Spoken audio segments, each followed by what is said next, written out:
It's hard to educate a child, and even harder to educate thousands depending on you. Education is not mugging up books. Education is a rigorous discipline. Education is a commitment. Even before you come to class to teach, you help your child with their homework. You send your child to school, and then you get ready to face your own battles. One person, multiple roles, and you strive to do each of them justice. You may not be the best, but you give them the best you know. So don't give up now. Don't give up ever. Give yourself some time and credit. Be you every single day. Be you because nobody can be you better. Hey students, this is Ambika, Master Teacher of Biology at Vedantu. Now, all of you have been studying in full swing to ensure success in your final board exams. But then, along with all the strategies that you have been following until now, there is something equally important without which nothing will work. Nothing will ensure that your efforts, do not go to waste. Yes, I am talking about time management. Time management, not just now, more importantly, it's very, very important to know how to manage your time in the exam hall, in your actual exam, while your exam actually happens. Because as a student, I have also faced this, and I've seen a lot of my friends also face this, because we may go completely prepared to the exam hall, but then finally there can be times when unfortunately certain papers are very, very lengthy and you are just unable to complete it on time. So that can be very, very disappointing, right? Because you've worked so hard all these months. You've put in your heart and soul into everything that you have been doing until now.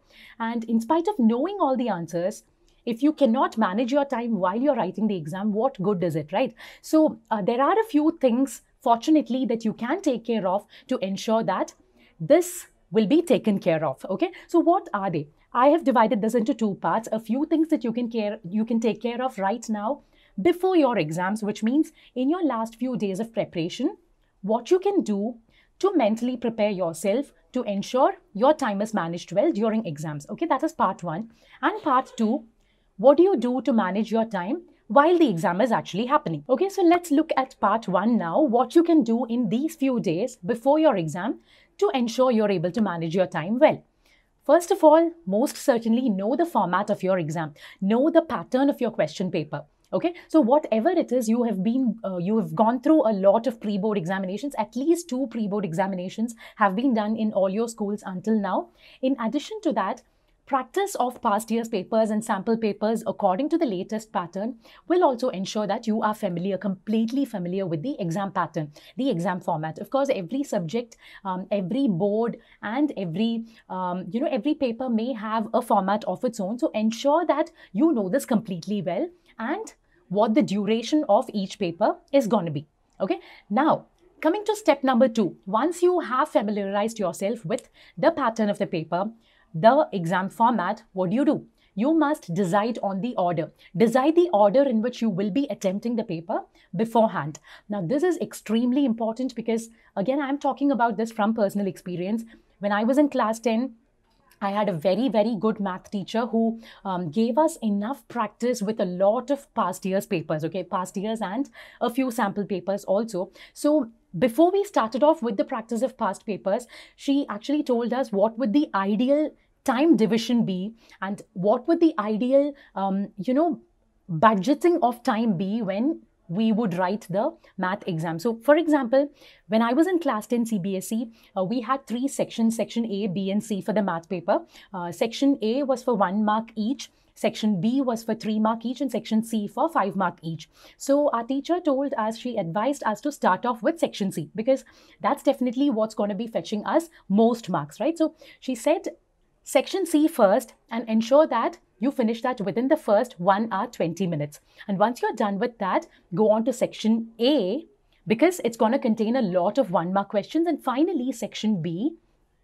And she ensured that we would get enough practice in such a way that we would complete our paper within 2 hours and 40 minutes, so that the last 20 minutes could be allotted to any unexpected thing, right? Either checking of everything that we would have written in the answer paper, or to spend some extra time on questions that we might have wanted to revisit. Okay, so keeping that in mind, so I very clearly remember completing the entire paper in my final CBSE 10 board exam, math board exam, within 2 hours 30 minutes, and I remember spending the last 30 minutes exclusively in checking my answers and also revisiting questions that I wanted to come back to at the end. Okay, so this ensured that I was very, very relaxed throughout the exam. So this is why I'm saying, children, deciding the order in which you will be attempting the paper is very, very important right now, so that as you practice past year's papers and as you practice sample papers right now, in the days leading to your exam, you can practice it in the same order. Now, next, coming to subjects like mathematics, physics, and English, wherein you need a lot of practice in sharpening skills like, problem solving and reading and all these things. What do? Definitely, it is quite likely that you may spend unnecessary amount of time solving a problem if you're not familiar with the pattern, unnecessarily too much of time, or unnecessarily spending too much time reading a comprehension if it's an English paper, and so on, right? So what are the things you can ensure to reduce that time? Certainly, practice is the only key.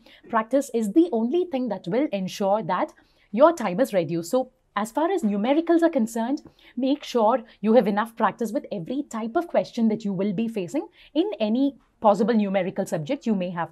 And as for the languages like English, familiarize yourself and as much as possible get practice with reading. Okay. And now coming to the second part of what I wanted to say, how do you manage time during the exam, in the actual exam hall? First of all, definitely tip number one, as I always say, never go into an exam hall without wearing a watch.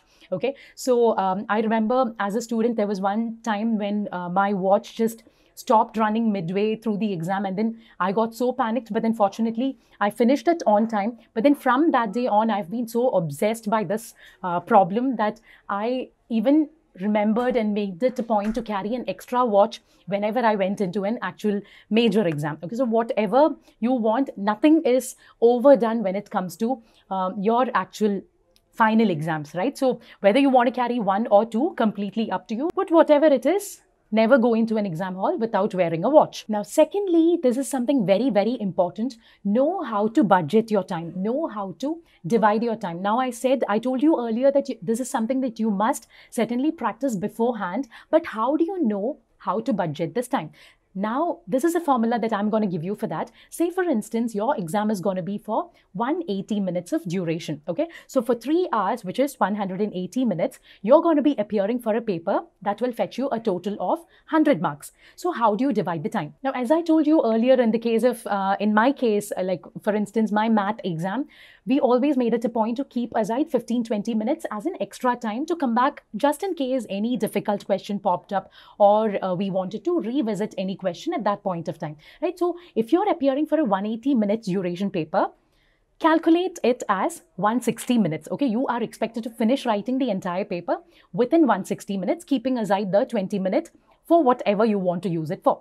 So 160 minutes, 100 marks. So for every mark, you would be spending roughly 160 by 100, which is 1.6 minutes, roughly, which is around 96 seconds. You needn't be that accurate, but just to give you an idea about how much time you can ideally spend for every mark. So for instance, if you're writing the answer for a 1-mark question, do not take more than 96 seconds, which is a little more than 1.5 minutes. Okay. And if you're writing a 3-mark question's answer, this into 3.